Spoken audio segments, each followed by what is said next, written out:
Hi, this is Randy Randall of No Age and host of the podcast Hyphenate with Randy Randall. I want to welcome our newest sponsor of the show, DistroKid. DistroKid helps musicians get their music on all the major streaming platforms, and artists keep 100% of their royalties. Hyphenate listeners get 30% off at distrokid.com/VIP/hyphenate. Again, that's distrokid.com/VIP/HYPHENATE. Go get your music streaming everywhere now.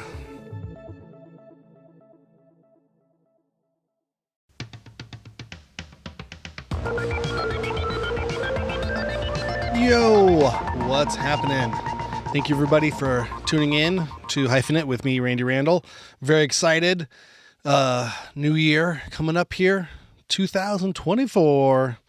It's been a trip. I've had so much fun with this podcast since launching over this summer. It's been about 6 months in now. I feel like I've learned a lot, laughed a lot, cried a lot. Thank you everybody who's joined me along this journey of discovery and growth. I'm really excited. Today's guest is Doni Blair, brother to Ruinous Media's very own Zach Blair with his Anti-Hero podcast. Zach put me in touch with his brother Doni when we were finished with Zach's episode. He's like, "Oh, you know who you got to talk to? You got to talk to my brother Doni. He is a real hyphenate." And I started doing some research, and indeed, Doni is exactly that, 100% a hyphenate. He is a Taekwondo martial arts. I don't know what you say. The master would be, putting it, diminutively. He's, a follower of martial arts, practitioner of the martial arts, as well as being an incredible bass player for the immortal 90s rock band, the Toadies.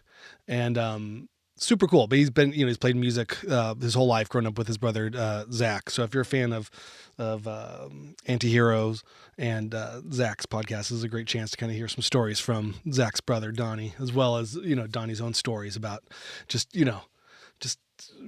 starving on the road and early success in the 90s, and then just kind of powering through. It's really an inspiring story. I really hope I know you're gonna dig it. I had a fun time talking with him, but yeah, overall, everything's been really good. It's been a fun year. Really excited to open up 2024. I think we're looking to move the shows to a weekly basis, where I'd have an interview up every week, and then have the follow-up show kick off the week from the week before, and then launch the new one. So I think we're gonna try to speed things up a little bit here. I got so many good interviews in the can already for 2024.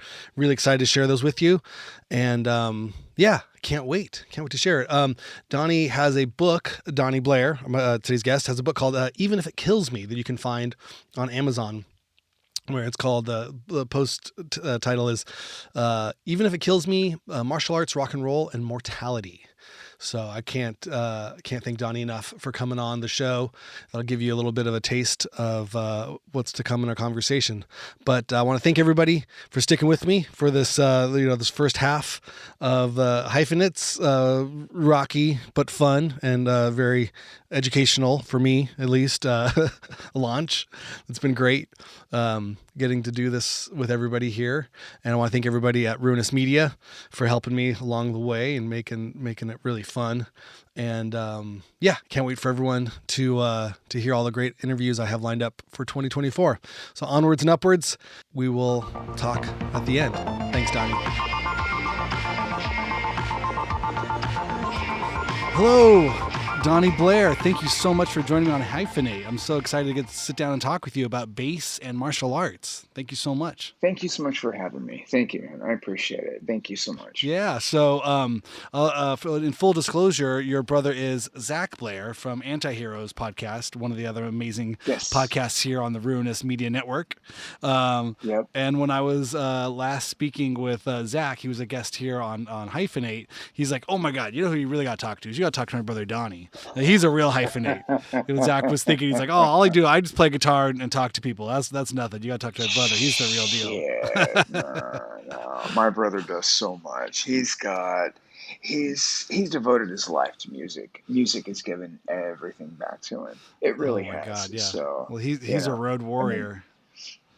Dude, he is. It's but he's devoted everything to it. He's Yeah. one of those people that's given it his life's blood, his every day of, since he's been alive, and since he first got the guitar, has not put it down, and he's gotten it back, thankfully. That's wild. He gives what he gets. Yeah. Well, you're no slouch yourself. You started the band with him early on. You guys were still Yeah. just teenagers in Yeah. high school. Tell me a little bit about Hagfish and how you got started as well.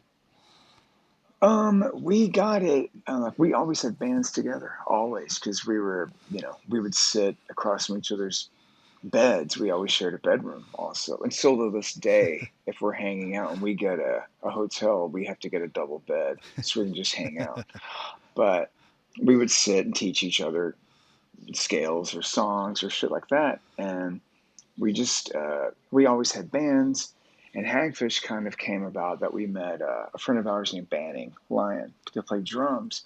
He turned us on to so much great music like Bad Religion and Descendants and stuff like that. And we kind of, from our shithole town, Sherman, Banning lived in Dallas. We're like, whoa, it's highfalutin if you're from Sherman, and we started the band with him and had a succession of singers until we landed on George Reagan and Tony Barsotti. And it just kind of, it never took off, but it did take us to to see Europe. We saw the world. We were able to make our first records with Hagfish. We learned, it was like our college, basically. We learned what to do, what not to do. We found plenty of musicians who are popular these days, pop musicians who loved Hagfish. They're like, wow, we loved you guys. Like, really? We didn't think anyone liked us. You're kidding me. Well, Like, you looked so good in those suits. You guys had a look. well, Yeah. we did. And it was at that time where everyone was doing the suits, like the president's the United States. And we actually, our video for Stamp was going to be on 120 Minutes. I remember we were in Detroit and we all gathered in a hotel room to watch it. We were the very last video of the night after the 2 hours. And I can't remember who the host was, but he said, to go along with all the other bands who are bald and wear suits, like President USA and Sid, here's Hagfish. And that was it. No. And they had edited our video so horribly that it was the worst editing job I've ever seen in my life. They completely killed the hook. They didn't like the subject matter of the song. Oh. They didn't like anything. It was horrible. It was so demoralizing, man. You'd almost rather they just didn't play the video, just say no, we're not going to play it. Yeah. Then do you like that. It's almost like getting made fun of by Beavis and Butthead or something. You're like, this could ruin Dude, me. it was. Yeah. It was. Well, and we were on tour with Everclear at the time, and they were in our hotel room. They were so excited because at that point, Santa Monica was huge. Yeah. So they were like, yeah, we're stoked for you guys. Let's watch this. Nope. They're like, ooh, oh, God, sorry, guys. But it's not how many times you get knocked down. It's how many times you get back up, though. I mean, oh my God, dude, we've been knocked down so many times, and we're still going. You know what I mean? Yeah. So it's all you can do. I mean, it's not built for everyone because a lot of people get knocked down once and they stay down. And there's nothing wrong with that either. But I think my brother and I are just, our family is Scott Irish, so I think we're just kind of too stupid to know when to lay down. That's amazing. And then why the bass was Zach? Going to be guitar, and he needed. Were you? Are you the younger brother? You're the older brother. I'm the older. You're the older brother. I'm okay. 18 months older. Gotcha. Yeah, I wanted to be a drummer, honestly. So I had drumsticks and I would play on our bed. I would like play on mine, like along to like Van Halen, and Zach had started guitar. And I think my old man was like, wait, I'm going to turn this kid onto bass because I'm not going to pay for a set of drums. Bass is way cheaper. And they talked me into it. I didn't want to play bass. Like, I don't want to be Bill Wyman. I don't want to just stand there. And my dad was like, all right, I see you. Okay, so check this out. And he played Long Distance Runaround by Chris Squire. By Yes, with Chris Squire playing. And I heard that. It was like, shit, if I could do that, I'll play bass, So I was Amazing. like, all right, I'm in. I'll play bass. Amazing. Yeah, That's like so done. cool. Yeah, and Zach had mentioned that your dad was a local radio DJ, like a classic rock Yeah, DJ. So rock was yeah, that. the coin of the land, so to speak. There was rock everywhere. Was that your Yeah, interpretation? Yeah. Oh yeah, being raised. It was that. It was our parents were. There was music in the house all the time. You know, what my mom was playing, the Eagles or the OJs or soul. She loved Stevie Wonder. She loved soul music. My dad loved rock. So they came together with Steely Dan. They both loved Steely Dan. That same thing. They could speak that and turned us onto it. And just it, my dad even had we had a game. We'd be in the car with him. And if a song came on the radio, we had 5 seconds to name either the song, the name of, the name of the band, the name of the song, musicians, something about it. Wow. Were you guys pretty good And at it? we're great at it. I Wow. mean, those Shazam, like whatever the game shows that they have where people guess Yeah, songs. yeah. If it's anything up to like I would say 95, Zach and I would kill it. We would smoke everybody, That's just amazing. smoke them. And I can, mean, and can you do the like yeah, the artist, the album, who produced it, all that stuff, all yep. the liner notes? I think Oh, all of it, I because think that's what we would do. Yeah, Yeah, I yeah. don't know how liner notes work today. I mean, it seems. I mean, I put out records and we write everything down on there. I don't know if anyone's looking at them, but mostly stuff is getting streamed or watched on YouTube. And I don't know, is there a respect for the personnel? I always love to see. Well, I loved when they did the what kind of guitar, what kind of things. I always loved all that. Yes. Well, that's Yeah. how I knew what a Rickenbacker bass was because I remember getting the Signals album by Rush and looking on the back, and it was saying what Alex Lifeson played, but it said Geddy Lee played a Rickenbacker 4001. So I was like, wait a minute. I saw that Chris Squire, because on that Tormato record, it said Chris Squire plays a Rickenbacker. I'm like, wait, I love both of those tones. I think I'm gonna like this Rickenbacker. Amazing. And I was right. I'm in love with them. That's all I play. So, That's but incredible. that Yeah, helped, totally. and I want to do that whenever this record that we're about to go leave for in a few days to go make. We like to do liner notes. I think that's what people our age, they loved vinyl. They grew up with vinyl and reading where was this recorded, who did Hmm. this, who produced this, these kind of things, the lyrics. And we had to invest that time into it. We had to flip the record over, you know. Yeah, yeah. No, it's. I don't know if it's a lost art or if it's just something else out there. It's extra material. It's bonus material. Maybe that's what they would call it. It's extra downloadable content Yeah, now. There's some other name for it. they Something. Yeah, would, yeah, but it's so analog. yeah, It's just piece of paper with pictures. I mean, yeah. look at the how many times, looking at the first Suicidal Tendencies record. You know, we would look at that so many freaking times, Oh yeah, or Anthrax, or anything. yeah, Looking at My War.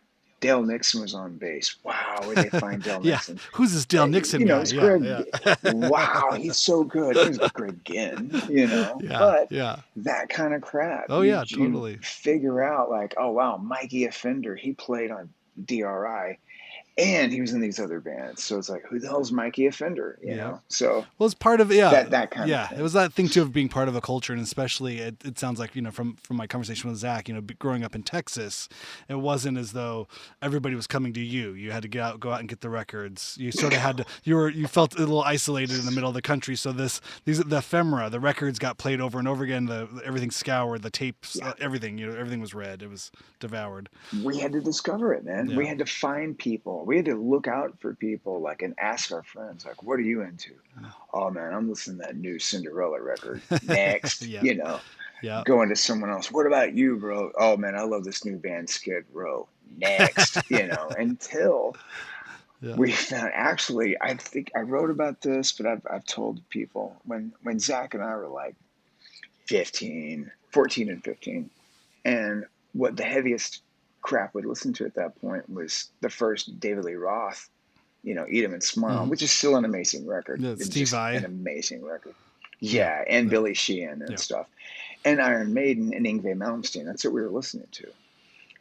But everyone's wearing spandex and all that crap. And I remember my brother with the most earnestness, a 14-year-old that saw his life ahead of him. He was looking at me. We were talking about what we were going to wear when we started playing professionally. He was like, dude, can I curse on this? Of course, please, all the way.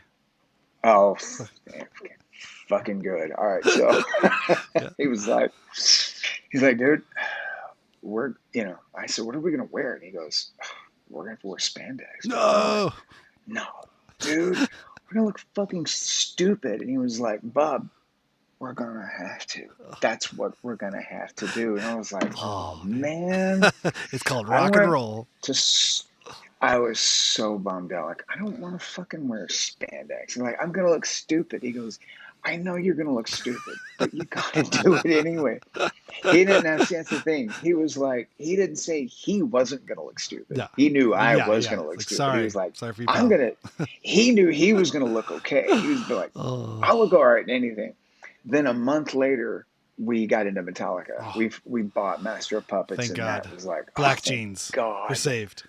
Yeah. They're still skin tight at that point, but at least they were jeans and not. They were. And not tights. We didn't care. Wow. I saw Cliff Burton. I'm like, well, I'm this guy from now on. Wow. And what was he playing? Rickenbacker. There it is. So yeah, exactly. Amazing. Amazing. Well, there was those. I didn't know this till much later, but Pantera was a spandex band. They were a hair metal band from Texas as well. But the kind of the secret. I mean, people know it now, but back then they played this place called the Electric Company, and they would do.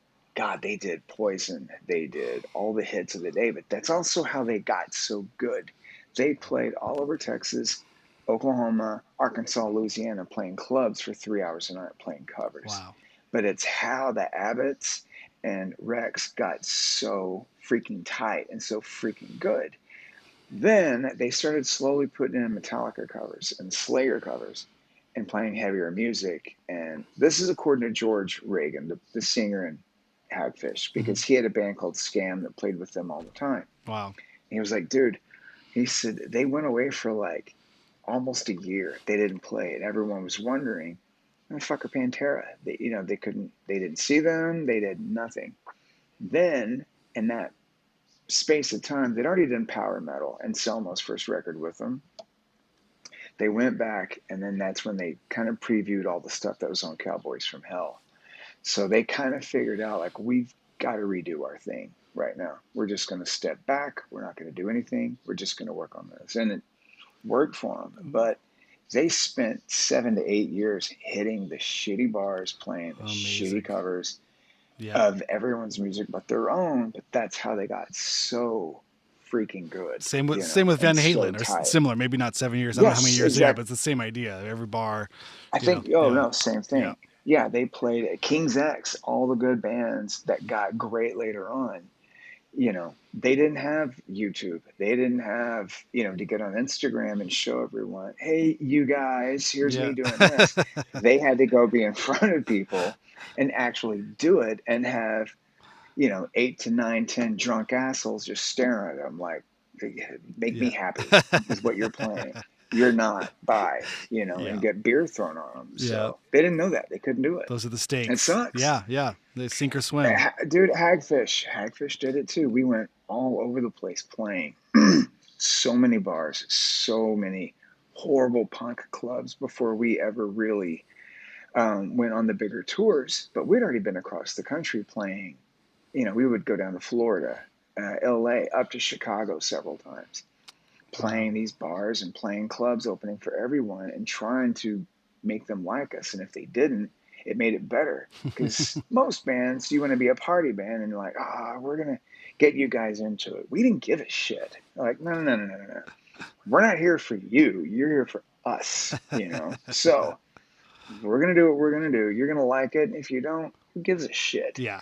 And it honed our attitude, and it made us tight, really tight. Yeah. That, when people don't care, it's like, fine, then we're just going to go ahead and play, and we're just going to get better at this stuff to spite you dumbasses. And you get that, and your skin gets thicker, and you just kind of it's that pressure that can kind of really like form a band and a friendship of like, there's that brotherhood of arms kind of thing of going, we lived through hell and back. We slept on floors. We all Oh yeah, slipped in puke and yeah. you just No, go through it and you make it out the other side. You're so much stronger for it. you know, Oh yeah. yeah, and it makes you stronger, and it makes you willing to put up with a lot more shit from everyone and everything. There's not a lot that's going to get to you after that. Yeah. After you've slept on the floor for 5 nights straight. You've got to figure out, do we have enough money for a hot dog or gas? Oh my God. We got to do gas to get to the next gig. Yep. You know, Yeah. you're tired and you got to do it all over again to people who don't give a shit, Yeah. and you do it. We used to have those bike messenger bags. We'd go into local supermarket, and the two sketchiest ones would walk one direction, kind of get everybody's attention going that way. The guy that looked the cleanest, he would go in and get the bread, some great. all the vegetables, whatever That's we needed. awesome. He would kind of do that, and the rest of us would just look real suspicious while that guy kind of cleared house, meet you back in the van. So they kind of follow us around. Can we help you? Like, I don't know. What do we got over here? Try to keep everybody, keep them looking the wrong direction. And we just, you had to eat. You had to eat. It wasn't an option. You're eating for a few days. Yeah. Yeah, you're eating and you're okay. Yeah. And then you make it to the next gig, and then hopefully you'll make some more money and find somewhere where you can stay, and you feel happy. You've got gas in the van, you've got some food in your belly, and you've played. Yeah. And you're going to make it to the next one. That's it. And it's a good feeling. Yeah. Not everybody would think that, but those people are at home, not doing this shit, and they're like, well, man, if I just had my break, like, no, dumbass, you gotta make your break. Yeah. You have to do it for yourself. Yeah, I think that's what no one's gonna give that's it what to your you. 20s. No one is that good. Yeah, that's what your 20s are for. You're skinny and you're hungry and you have all the energy in the world. You know what I mean? You're built for that kind of life where you can really do that. And if you're not doing it, then it's But if meaning if you want to do something in that world, it's you have all the things at your command. Get in a van. Go start playing shows. Do it like everybody else. You got a map. Right? Yeah, that's it. Yeah, buy a maps, go. And these days, it's even easier to do that. You have to have that drive, Right. and it's not going to come to you. You have to go to it. It's just, and I think so many people these days see this shit that they think internet stars are made, and so they take for granted. When's everyone going to notice me? I'm just sitting here in my bedroom. No one's coming to see me. No one's asking me to play the stadium. Yeah. I've got a filter, and I've said "you guys" a bunch. When's someone going to give me a recording deal?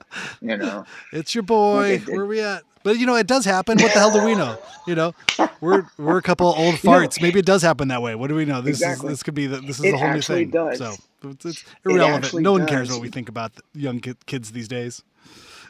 They don't, but in the same sense, these old farts have actually been able to be in front of a crowd of people who don't give a shit that you're there. So when these other people get in front of a crowd that love their song and they don't know literally what the fuck they're doing, that's when it's not going to last. Well, speaking of which, when Hagfish went down, that's part of the story, right? Okay, now how do we get back up? What was your? I know Zach's story a little bit from our previous episode, but what was your side of the story after Hagfish went down? What was next for you? Well, I was always into surf music at that point, and I started a band called the Mag 7 with my friend Dan Phillips, who's in True Widow. Okay. You heard of True Widow? No.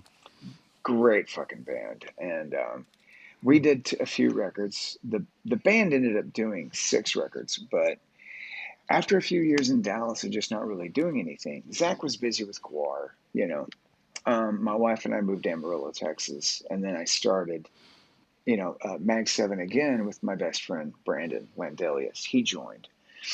And I just left Dallas, but I kept playing music. I kept touring. We did Armstrong. We did Only Crime. I kept making Mag 7 records. I kept doing it, and going out for shit tours for not doing anything and not making any money. And we did a couple of Only Crime tours like that, a couple of Only Crime records that were amazing. But, Zach and I were in that band together.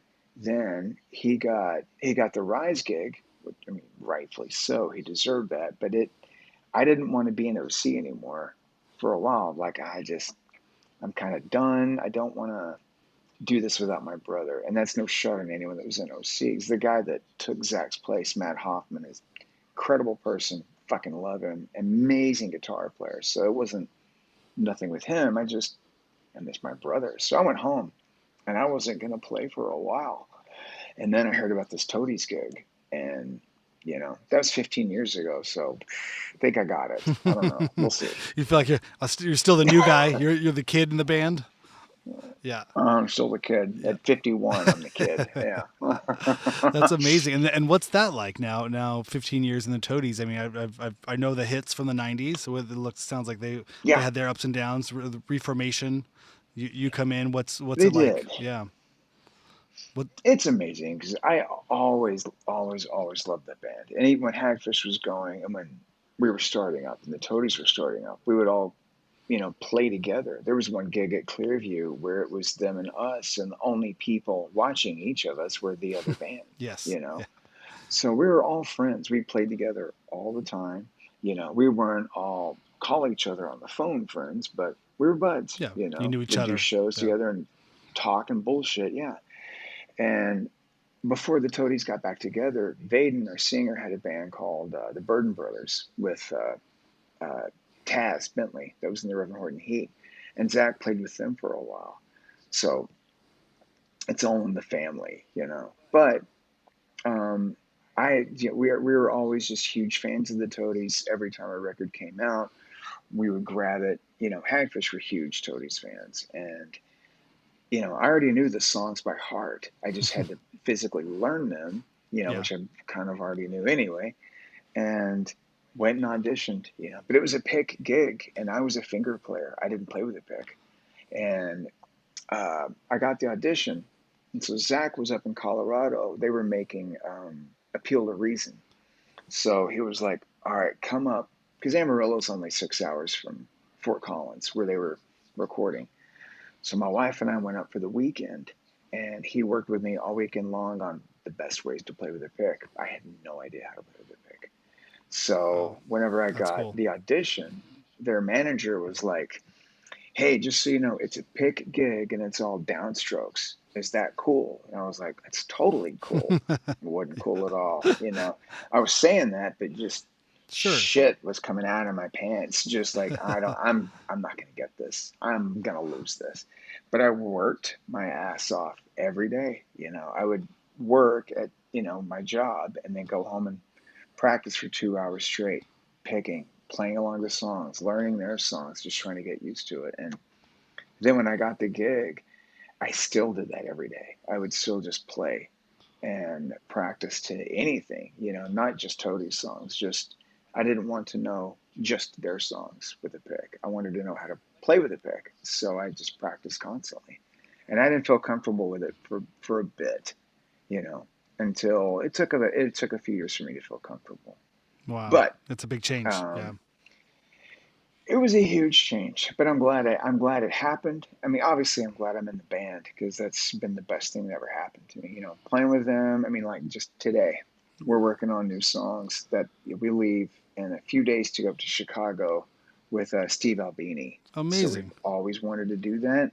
Cannot wait. And just the songs, Vaden's, oh God, the material we have and how we're sounding. We've been playing together for so long now, but it's ramped up, The intensity and stress is ramped up a little bit because with Albini, you don't get to, here's the drums. Oh, that's cool. And then the bass. Oh, I got to go back because I biffed that. So we'll just edit that. It's not it, Yeah. You're going to tape? It's not it. You're going to tape all yes. stuff all the way through? Yeah. We're going to tape. There you go. Yep. And he doesn't give a shit if our songs are good. He doesn't give a shit if we play them good. He doesn't give a shit. His whole job is to make it sound good. That's it. Yeah. To make sure it's going to tape well. And like once it's hitting the microphone, he's doing his job to make it sound good. I respect the shit out of that. That's his aesthetic. Whatever you put in the microphone, that's your job. Everything comes from the microphone to the tape. That's his job. Yeah. That's his job. Yeah. And so we're working now on to the point of like bar by bar, like I'm doing a downstroke and I'll look at my guitar players. Are you doing a downstroke? No, we're doing this. Okay, then I have to do that. We're doing that. We're making sure we're doing all of those decisions now. We have to before we go in. Yeah. So it's a lot of That's good. work, But yeah, but it's efficiency though. we really, It's what the professional does. You know, yeah, because you're yeah, not it gonna. is. It's what Yeah. separates the professionals from, and I don't think, and some of the records I've heard of bands that have gone on with him, they don't do that, unfortunately. Yep. I mean, obviously, have you heard his version of Cheap Tricks in color? They went and Oh no, re-recorded in color with him. is it great? It's amazing. Wow, I bet. Oh, Yeah. it's fucking amazing, you All know. those years And later, they probably and they've just those songs are so seasoned. That's always the hardest part of yeah, making a record is you haven't played the songs enough. You're still within the few months yeah, of writing a new song. You haven't lived it and wore it all over the world and played it inside out outside with your eyes closed on, yeah, just standing on your head behind your back, and but you're yeah. gonna put it down forever. That's probably the worst It's version. The scary worst version of the song you'll ever hear is what's on the record by people, even if they're always. really good. It's only going to get better. Yeah. Yeah, it's so Well, funny. we did last year. We toured and we would play 3 or 4 songs a night, Okay, that's good. new songs, Yeah. and just would bum. And we would do it to gauge the crowd. They're like, "Are we boring the hell out of them? What do they think of this? What do they think of that?" And we got lucky. They loved it. So there's some versions of some of the new songs out there that we're gonna do, Oh, but that's that's only good. 3 out of I think like 14 Yeah. that we're gonna Yeah. do. Yeah. So That's amazing. that's where our heads are these days. We're pretty excited about that. Very, Yeah, we're very excited. So very cool. It's it's a amazing. lot. Yeah. Yeah. and then, Yeah, we're gonna and then, I, we're gonna be there for like a month. amazing. Oh, that's huge. No, go ahead. Yeah. Go ahead. No. I'm just, a month working on a record is a great thing. These days it's Yeah, hard to have that much time in any one place. yeah, I was going to yeah. start to talk Especially for us. about your martial arts, Yeah. practice. Where does that come in? Does that Okay. start in the beginning as well, or are you, as a teenager? Or tell me a little bit about how you came to martial arts. Oh, it's me and Zach also. I mean, Yeah. like, or how old are you, if you don't mind me Oh, I'm asking? 42. Yeah, Perfect. yeah. Okay. So, well, maybe, but when you were like around the time, like I'd say like 80, 81, Hmm. and that's when the whole ninja thing happened, right? Yeah. Chuck Norris, all that kind of crap. Michael And my brother Dudikoff. and I, Yeah. yeah, oh Yeah. yeah, dude, American Ninja, come Yeah. on, all of it. And my brother and I were like, holy shit, we want to fucking be ninjas. They got throwing stars, nunchucks, not numchucks. I can't Yeah. fucking stand it when people say nunchucks, Wait, I want but to see the we got cartoon into it. version. Hold on, sorry, I'm going to interrupt. Sorry, but I want to see the cartoon version of No, the Blair brothers in a Texas suburb in the '70s with rock and roll dad, soul mom, yeah, and then these two ninja bass and guitar players shredders. Shredding it out on these. it was insane. I'm going to put you on flying V's and like an Explorer of some kind, and then just with the mullets and a bow Do it. staff and some Do stars it, or something, dude. right? I mean, this sounds the Blair brothers. This is a great. This got to be like a Cartoon Network show. This is amazing, I think someone would fucking nab it, and it would be, right? and I bet as crazy as it would be, it wouldn't be a third of how crazy of how the shit really was, to be honest. That sounds But I amazing. mean, Yeah, Zach and I both have ADHD. I'm not going to sure. keep, we don't belittle that, but I mean, that's how we were born. And Yeah, so my mom was at her wits' end. So we were always just kicking each other and arguing and fighting and wrestling. We love each other, but we were always wrestling because we were, 9 and 10, yeah, and so they saw this like, wait, we can get them in Taekwondo and they can get rid of a lot of energy. Holy shit, yes.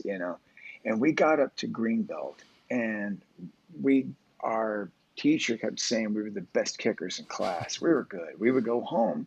We did the same thing that we did later on with music. We went home. We practiced our forms. We practiced our kicks, punches, everything. We were always practicing. That's just how we are. If we're going to do something, we're going to do it.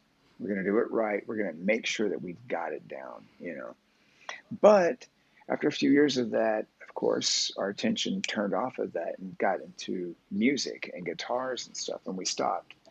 And I always wanted to go back. I always wanted to get my black belt. I always felt kind of like not a failure, but it was just kind of a little like a hangnail in my life. Like I could do that. I want to go and check it out. And the Toadies had a break in our schedule. You know, we didn't have anything coming up for a while. And so I just kind of decided, like, I'm going to try and go back and get my black belt. You know, we don't have a lot coming up, so I'm going to see this through. And I was 41 when I started. And by the time I was 43, I'd gotten it. And then after that, I was just kind of, I just loved it. I loved all of martial arts. I still love martial arts, you know, but again, ADD, my attention wavered. And my friend, Chad Smith, had just gotten his black belt in jiu-jitsu. And he was our tattoo artist, mine and my wife's. Mhm. And he would just talk to me like, dude, come to a class. Like, man, if I get in a fight, I'm going to kick someone in the nose and break it.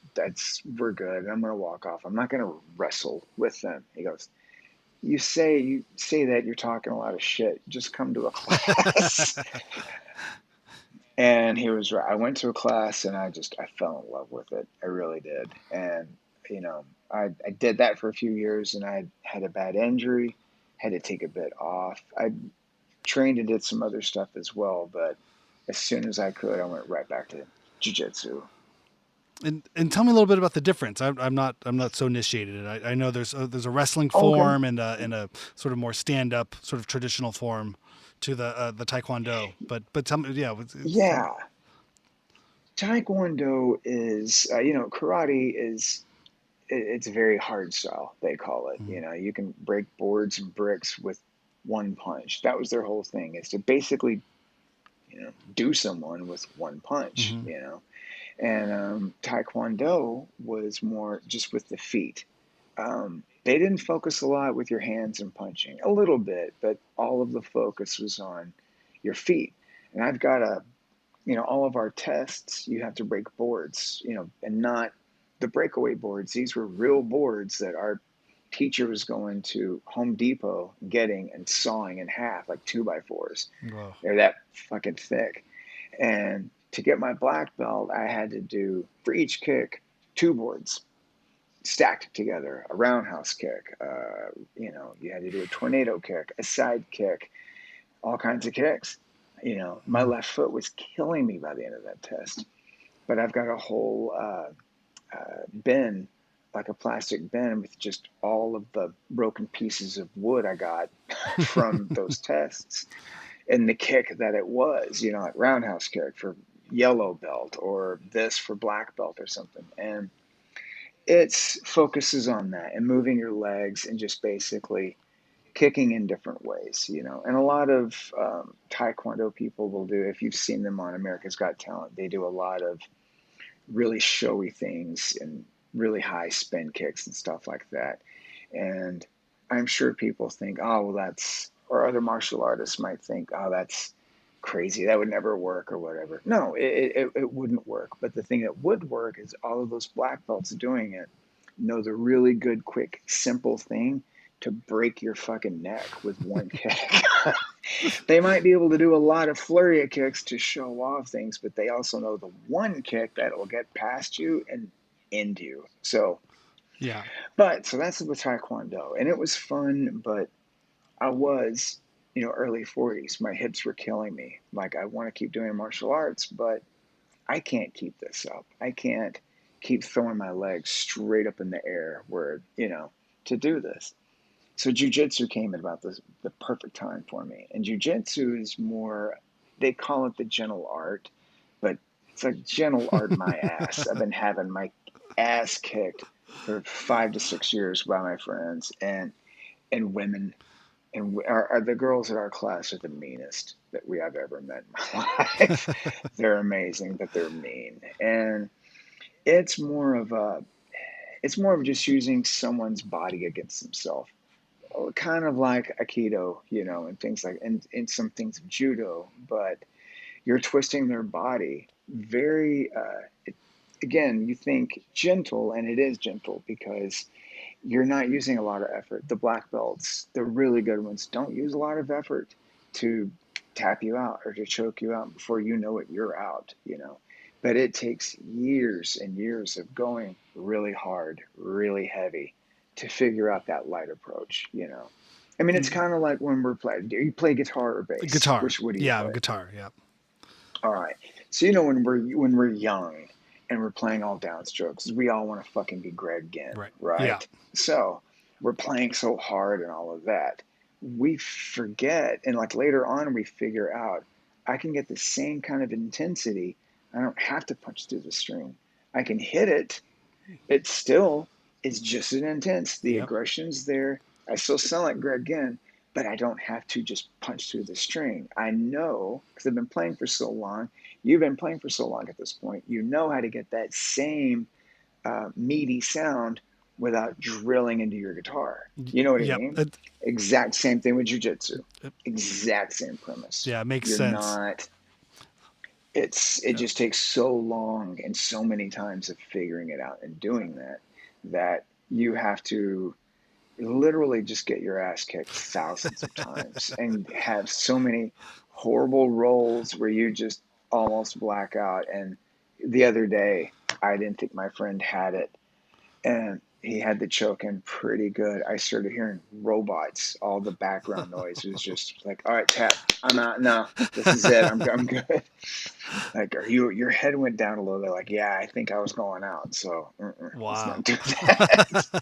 Yeah, That's incredible. but it's The great. resilience. It sounds like it's just more of that. It's not just about strength, but it's about just the practice of doing it. It It's is. the same sort of switching to picks versus fingers. It's like, okay, I can't do it now, but if I apply enough pressure and if I put just over hard, go hard at it for a long enough Yes, time, you will get better. The water will wear away the rock. 100%.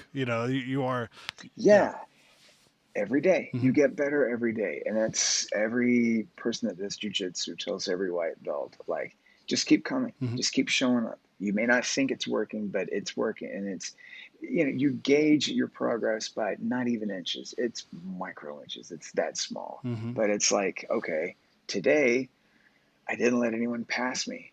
Did you get tapped? Oh yeah, I almost shit myself, but I didn't let anyone pass me. Or you got past one person, Yeah. Yeah. or you survived. You went in and you survived. And it's that kind of a mentality. And it's just every school I've ever been to across the country. Because when we're on tour, I take my gi, I take my belt, and I just look for a school and I go and I start training. Really? What's that And like? I mean, what's your touring schedule? There'll be a day off, or you'll have some time in, or just you get in the morning and yeah, that afternoon before sound yeah. check. What does it look like? Yeah, if we have time, I just there's a school I'm going to go to in Chicago. Okay. I'm going to try and train there before we go, work for the day. And it's one of those you show up and make sure that you can come into class, introduce yourself to the Hmm. professor and tell them where you're from, or whoever's instructing. Like, I'm from Texas, or I'm just touring. Would it be okay to come in and train? Or I do the 6 a.m. class every day at my school that I go to in Amarillo. Ghetto, by the way, Yeah. nice plug. But and we had a guy that showed up, and he had his bag, and he said, "Hey, I'm just traveling. Can I come in and train?" I'm like, "Yeah." He goes and comes back out, and the guy's a black belt. And we were leaving, and turns out even more, he was a trucker. He was like an on the road trucker. He looked up, found our school, pulled over, started training with us. Amazing. So it's just kind of all shapes and sizes of people, that you can go anywhere and you meet someone and you slap knuckles and do this, and you've kind of got a friend for life. You know what I That's mean? You great. really do, You because speak the they same understand. language. Yeah. You really do. I mean, you might be from different cultures, different races, different communities, definitely different religions and political theories, but none of that shit matters when you're on the mat. All of that crap is off. You don't bring that shit on the mat. It doesn't matter. Hmm. We're here, we're doing this, we're gonna sweat, probably bleed. One of us is probably gonna go out. That's what you're there for. That's what everyone's looking to do. That's what you're Yeah. there for. You're Yeah. for that comradeship, from complete strangers, because other people don't understand that. But you and this complete stranger understand a hell of a lot more than you do with some of your closest friends. intimate is too weird of a word. I don't like using Sure. that word for it.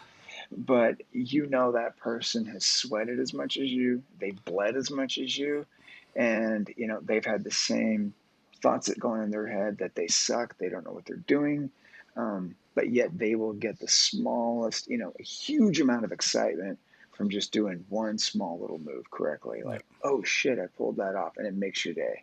Amazing. So it's like a mutual respect. Yeah, You know, it's it yeah. is, and it's the same as with musicians. You know, it really is. Like so many people don't understand what we've all done. They think, oh, it's rock and roll all night, party every day. Like, oh, no, it is not. It's driving a fucking van, smelling farts all day, and then trying to find a place to sleep all night. Yeah. You know. Yeah. a lot of. It's a, what is it? It's a hard way to make an easy living.